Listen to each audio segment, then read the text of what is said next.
What up, my freaks? RuinouSinsight here with part 47 of my Total Warhammer 3 modded Belegar Ironhammer campaign.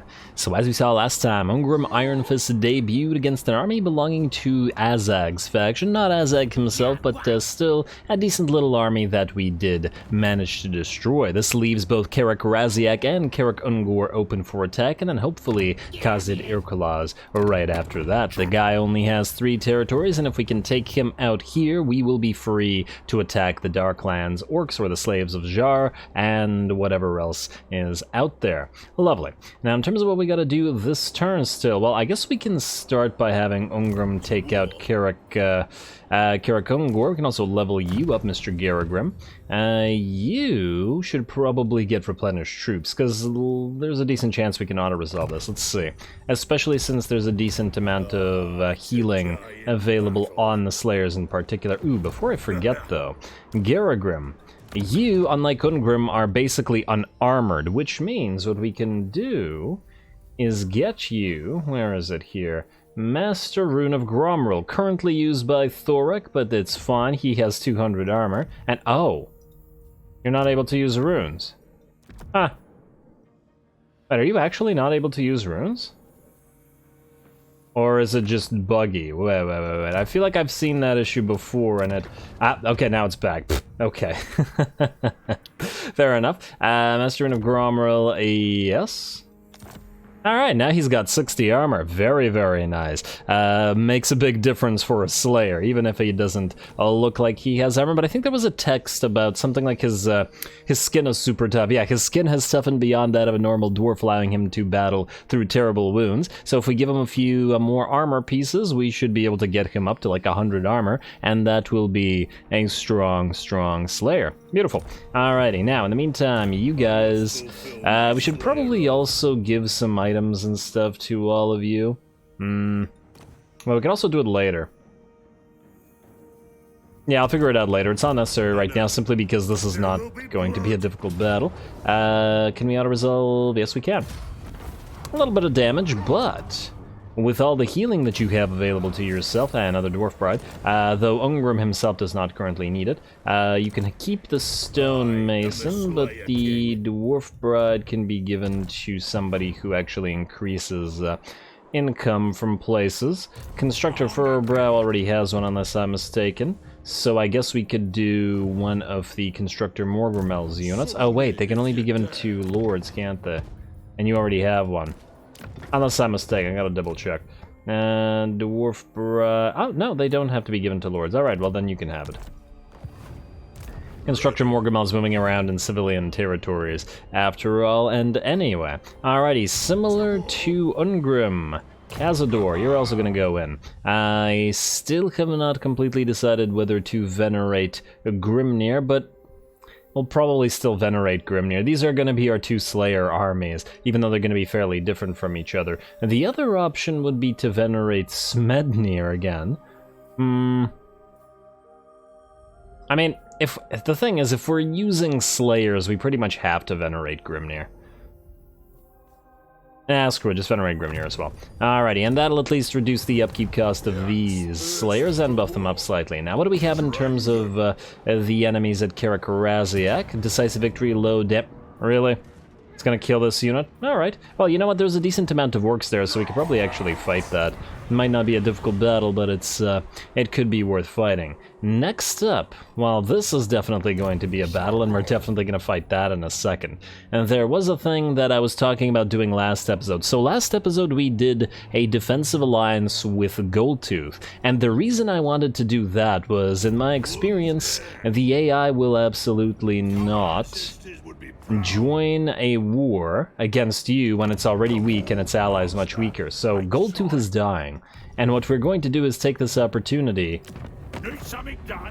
to attack Mr. Malron Eyebiter here. I hope that this doesn't screw up our reliability, but I guess we're about to find out. So you, Belegar, are gonna hit this play. Wait, is that yet war with anybody that would be willing to... Okay, we're at war with all these factions, so no. We're just gonna have to straight up declare war. And let's see what happens. You attack this. Declare war. Goldtooth is supposedly going to join, but he's also our defensive ally. We're going to call our allies to help, and allies have refused to join their side, yeah. And basically in pretty much every campaign where I've tried similar things, it's worked out, so I'm going to make use of that, and the way the AI deals with it. This is obviously garbage, especially for Belegar's army, so we're just going to auto-resolve that. A little bit of damage, but let's face it, our rangers heal quite quickly. Occupy. And another student, beautiful. Alrighty, and Desolation of Asgore secured. Now what I am curious about is what we have in Darkhold. There's a special building, ooh, tier 1, and... oh, that's not bad. 500 income generated per turn. Plus 61 currently, but, Alright, this place can be a cash cow province then. Lovely.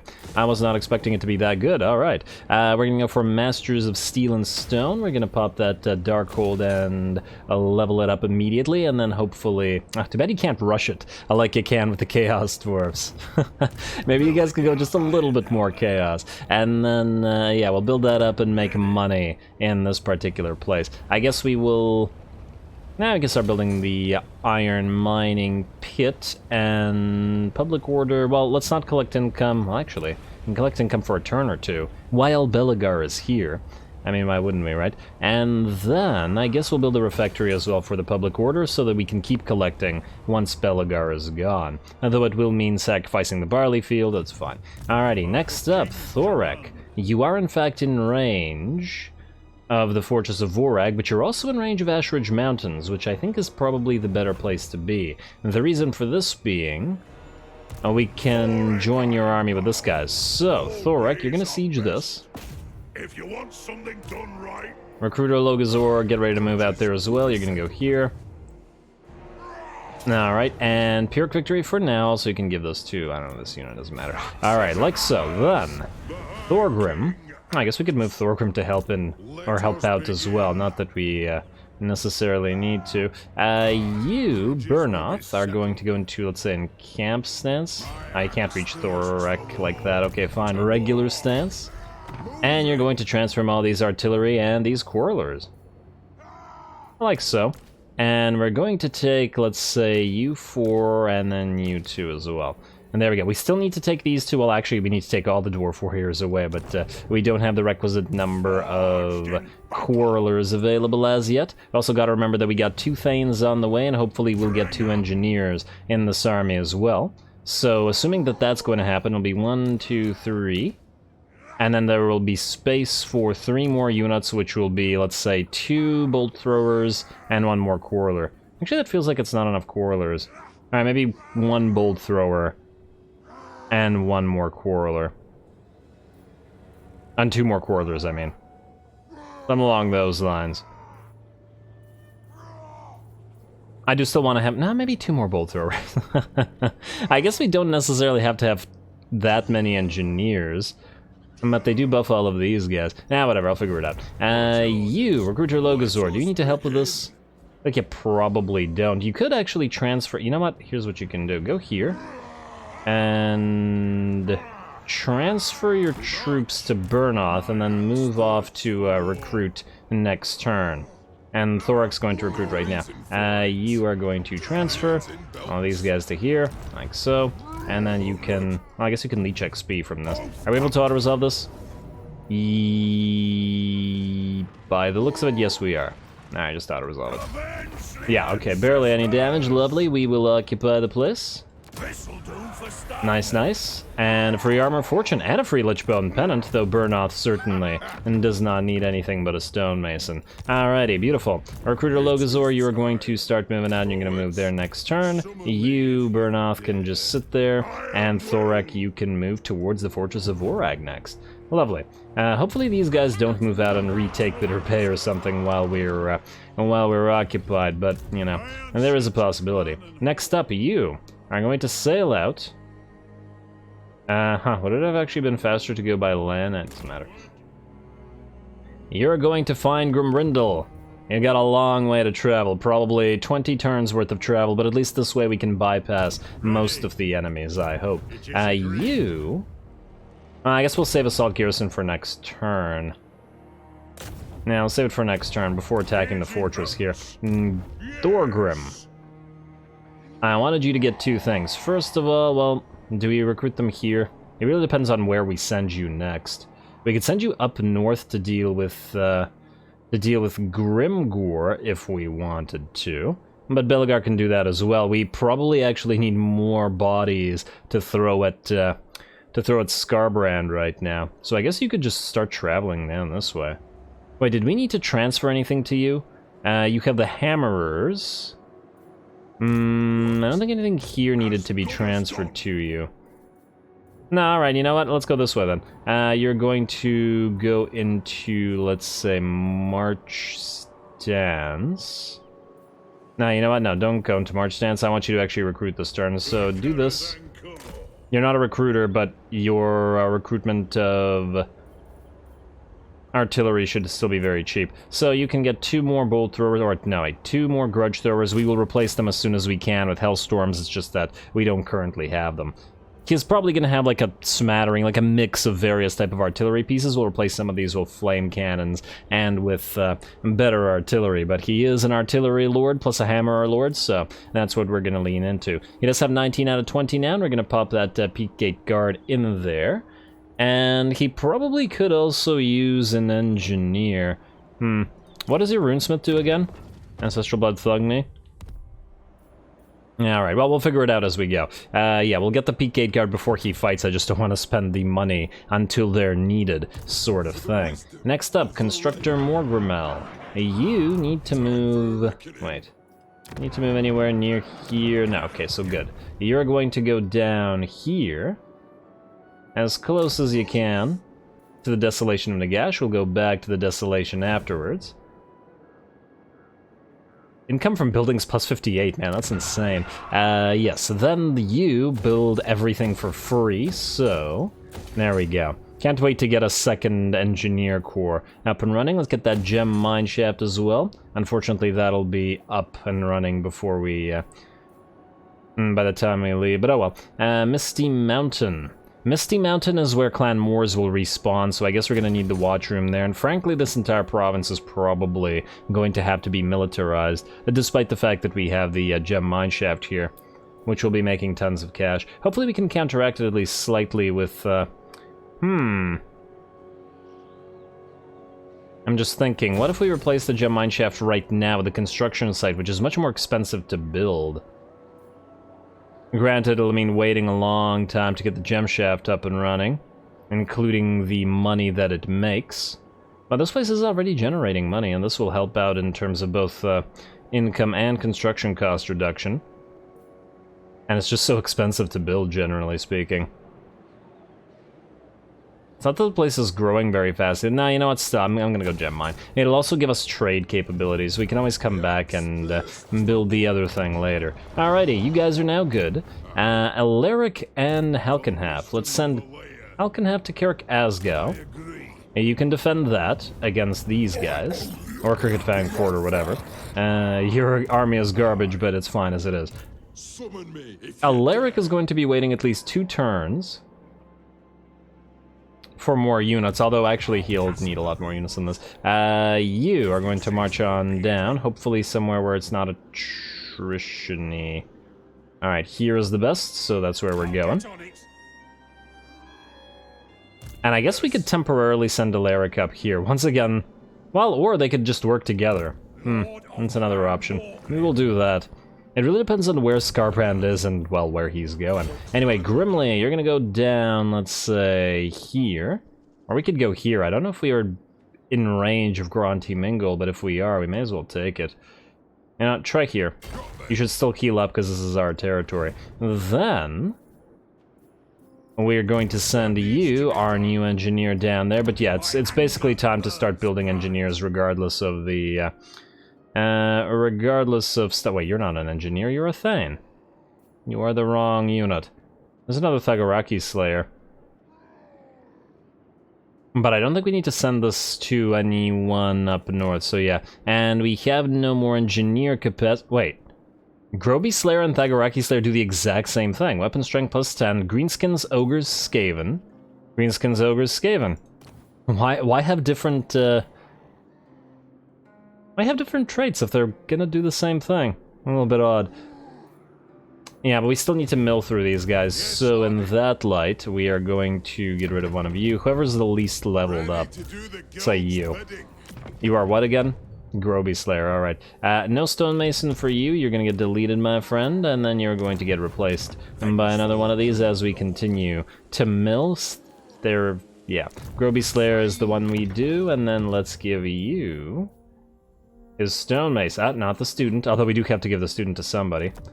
Oh wow, we actually have a surplus of stonemasons now. Nice. Then you can go boost income, and I think that was the only thing that is useful. Yeah, alright, on these guys. Lovely. Hopefully we'll get another one next turn. Now I think that's good enough, so let's get a battle going, namely Grimgor. Now let's level up and then we fight. You can max out Axe Lord, though funnily enough you're not going to be using miners for much longer, so it doesn't feel as worth it anymore. Ooh, you have Forge Fire available. I'd have to go with Forge Fire. Alright, and then Mason Kazran Norgrimling.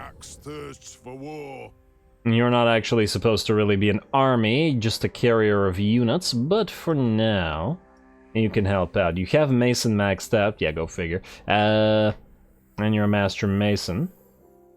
And I assume you have a Stonemason, yeah, so you can at least slightly reduce construction cost of stuff yourself without an Engineer Corps. In fact, too bad you're a Groby Slayer, if only you were a Constructor. Or whatever the thing is called. But anyway, if you keep leveling, or just in case you do, we're gonna keep moving towards Inquiring Mind, and therefore none of these are great, but let's go Pure Beard, I guess. Alright. Then we're gonna pop you into, let's say, yes, in camp stance, like so. And then we're gonna attack. Alright, this army's hurt, this army's also hurt, and both of them are kind of garbage. Grimgord's army is at full HP, his Wa, however, is not. A little bit worried about the spawn of Tzeentch, but it looks like a reasonably even fight. Here we go. Well, let's see what we can do. Close victory with medium casualties. Definitely gonna have to watch out for the massive pile of pump wagons there. Gonna have a difficult time stopping them. Fortunately, the enemy doesn't have much in the way of ranged units, which is going to be helpful for our aerial units. All right.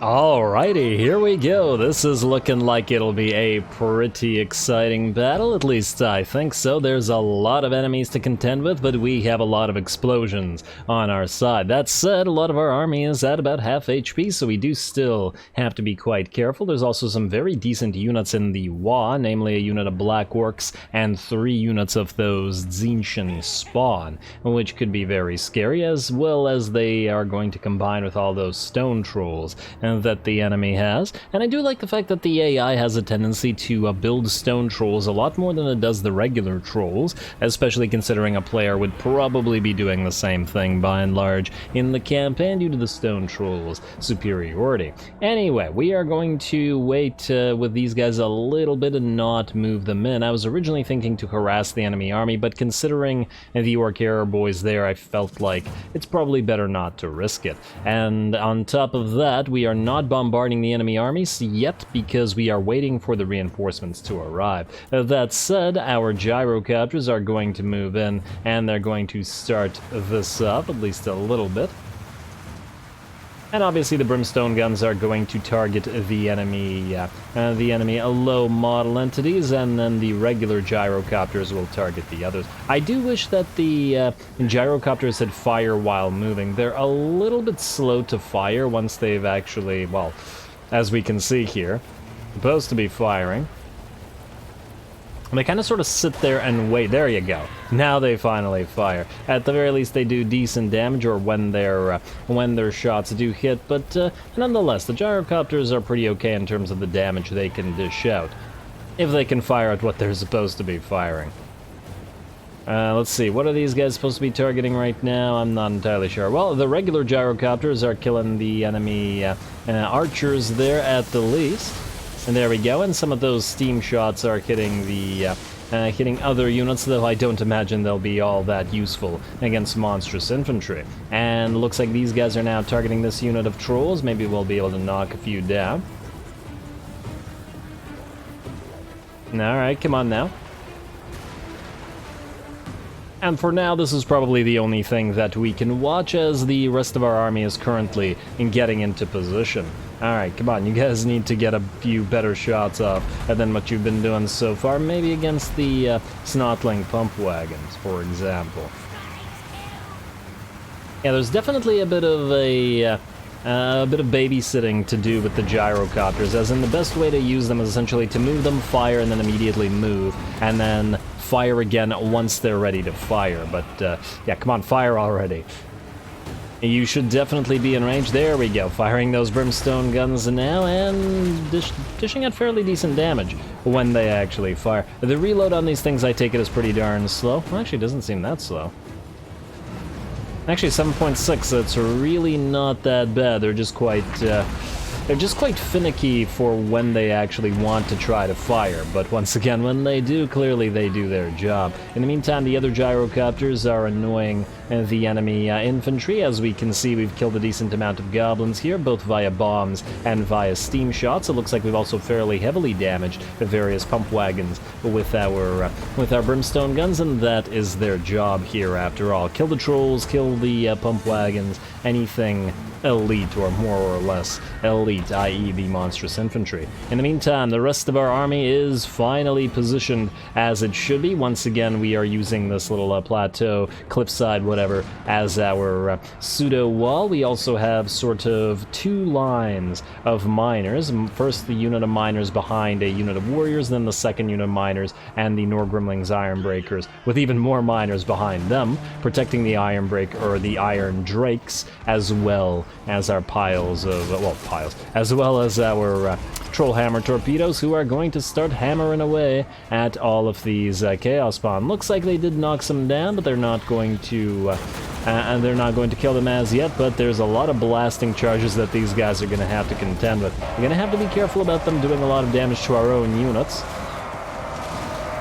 But honestly, we have too many miners to babysit them. When it's an army with only a few of these, I turn off auto-fire and then I directly tell them what to fire at, rather than killing a bunch of our own units. But in this particular situation, I figured, you know what, let them do their thing.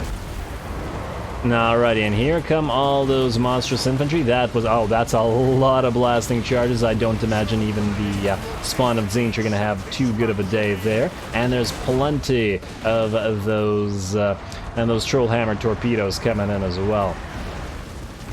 I really love the way that this army works. And it certainly does help when we have Dwarf Warriors out front to take the hits.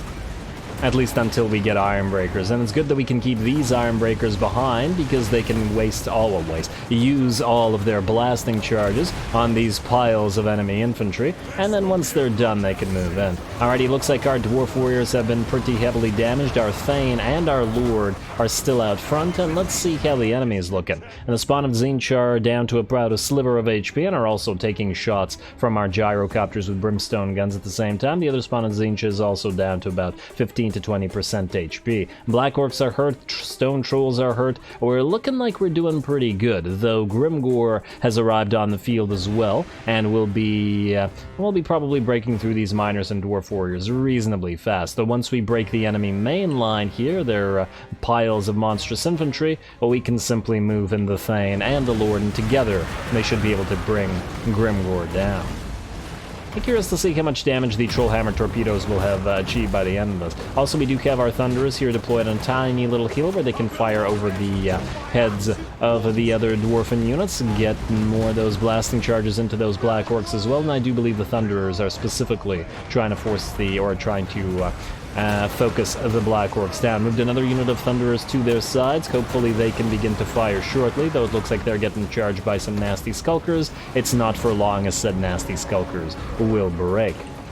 Alrighty, and the Black Orcs are out, and it looks like we've finally broken the last remnants of the enemy monstrous infantry in the center of the line. The battle's going fairly decently in our favor at about 80%, and now it's a matter of just killing Grimgor and this Goblin Big Boss. The Big Boss being focused down by the Thunderers and is already nearly done for. Over in the background, we also see a bunch of routing Night Goblin archers, and these were archers that were killed by the gyrocopters. These guys, for example, have 230 kills and a very respectable 26k damage. They've in fact out-damaged the Iron Drakes with Trollhammer torpedoes so far, by quite a bit, mind you. In fact, I think they've out-damaged everything.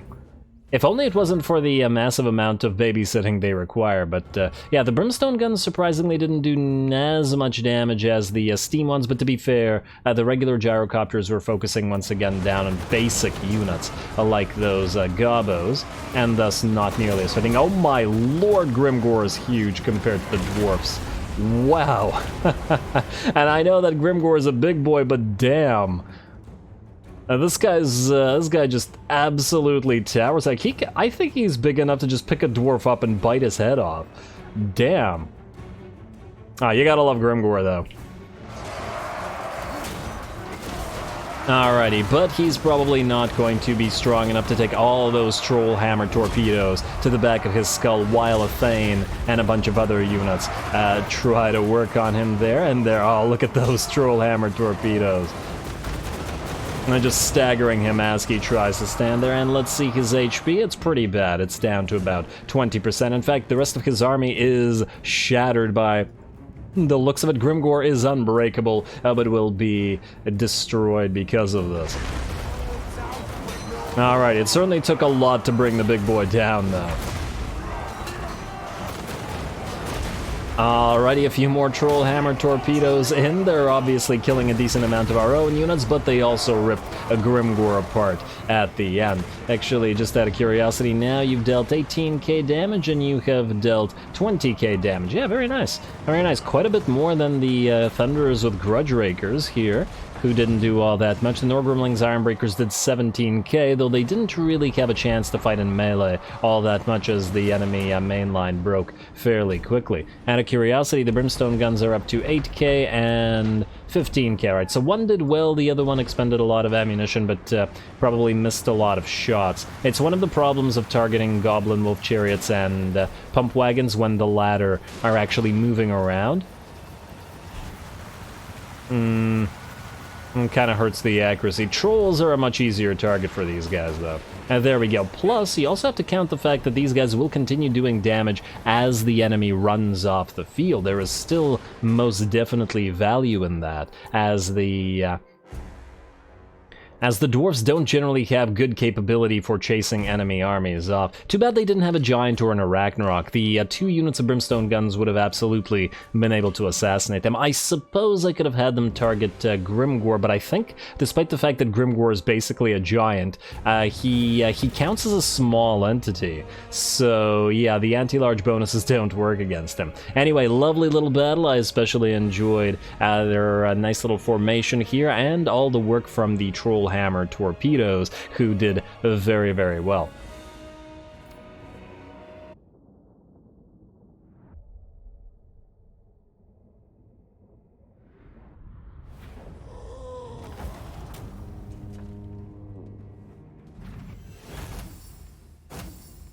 Alrighty, there we go. Not too bad. I think the most damage we took was on one of the Dwarf Warriors that was out front, and that was at least in part, or in a big part, due to our own explosions hitting our allied units. And that said, most of the enemy army got destroyed, and unlike most other armies, this one is highly mobile, or at least part of it is, allowing us to chase a lot of those troops down. The Brimstone guns got 17k damage and 13k damage, but they did, generally speaking, considerably higher damage as gold value. I think they performed about even, because the regular gyrocopters were mostly focusing on regular gobos and thus racked up higher kill counts, whereas the red gyrocopters with brimstones were focusing on large units, which does make sense. They do require a little bit too much babysitting, unfortunately. Yeah, it's kind of an issue with this army in general, which kind of, once again, makes me think that maybe we get rid of a couple of these grenade launchers, or by get rid of, I mean trade them to another army, since we're not wasting all the allegiance that we got taking them. Anyway, we'll execute these guys, and Grimgor will back off, well, Grimgor's dead, but,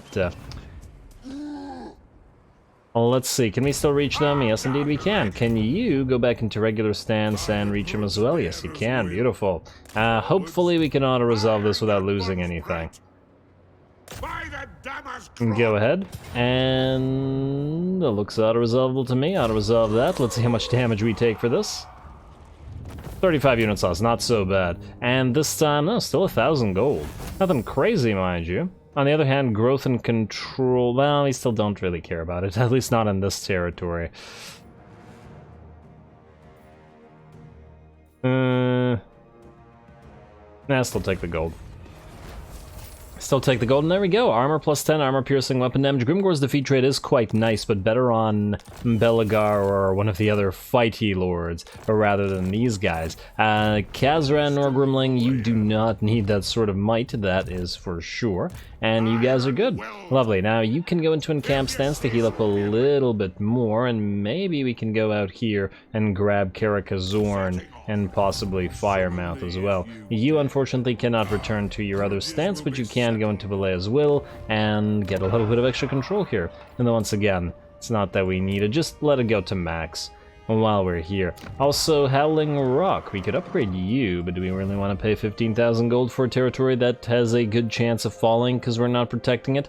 I think not, at least not at this time. Anyway, I think with that we are once again out of time, so I am going to call the episode here. Next time we continue advancing and trying to destroy Imrik. The Fortress of Orag shall be next to fall, as Thorac does have a decent amount of artillery now to bring the fortress down, and then we'll be moving on to Ruin's End afterwards. Lovely. In addition to that, we will still have to figure out where exactly we're going to take the fight to Skarbrand. I do want to get Grimly his troops out, and in fact, before I forget, Grimly, we want to get you Longbeards. How many? At least 4. He's 7. Is 6 Rangers too few? That's not so bad. I want a decent amount of Longbeards, and once again, I don't want to focus every single army on, like, Rangers and make it look the same. So yeah, let's go 1, 2, 3, 4, 5, 6. Quite expensive to recruit this many, and it'll cost us quite a lot of gold per turn, but nonetheless, at least this will essentially make Grimly's army considerably stronger. I also feel like we probably want to get a Thane for these Rangers, because Thanes provide them with a bonus, unless I'm mistaken. Just double check here. Who has a Thane? Who actually has a Thane? Damn it if we don't need Thane capacity. You do. So for Rangers, they provide Wanderer, which is Snipe and Vanguard deployment and Stock, both of which are quite nice, and if nothing else would allow them to avoid shots from enemy artillery while they shoot. The other stuff is not super helpful for Grimly's army, but yeah, pretty much every army is going to need a Thane and a Runesmith, and at least half of them are going to need engineers as well. Anyway, as I said, calling it here. Next time we take the fight to Skarbrand, or at least try to, as well as the Knights of Kalador. We'll see what exactly we have time to get up to. Maybe we'll take out the Black Fortress and delete the Eyebiter for good as well, and hopefully get closer to building up that very, very nice landmark that we've acquired. Anyway, stay tuned for more Belegar. Don't forget to leave a like and comment. All glory to the algorithm. And thanks for watching.